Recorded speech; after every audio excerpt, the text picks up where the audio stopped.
طبعا كلكم عايزين تعرفوا مين اليوتيوبر اللي انا هبعت لها بوكس ابداع وكمان هترسمه بنفسها. انا بقى دلوقتي هقول لكم مين اليوتيوبر دي. خدي يا سوما. هوبا، شكرا جدا يا مصطفى على الجفت الحلوه ديت، وان شاء الله اعرف ابدع كده وارسم رسمه حلوه. وعلشان تشوفوا الرسمه اللي هبدع فيها ديت هتلاقوها في قناتي اسماء محمد. وبس كده. طلعت سوما يا جماعه، وبجد استنوا بقى النتيجه بتاعتها في الفيديو بتاعها وقولوا لي ايه رايكم في الرسم بتاعها. طبعا كلكم انتوا عارفين ايه مكونات البوكس بتاع ابداع، تعالوا اوريكم ايه المكونات بتاعته.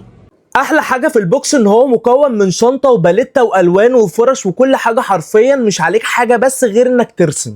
افضل حاجه انك بتطلع الطاقه السلبيه في الرسم، وكمان بتكتشف نفسك انك بتعرف ترسم. ولازم يا جماعه اهم حاجه يكون عندك حس الفن والابداع، ولو حتى مش عندك جرب، مش هتخسر حاجه. جرب عشان نكتشف نفسنا بنعرف نرسم ولا لا. وحتى لو مش بنعرف نرسم اهم حاجه انك خدت التجربه وانك حاولت.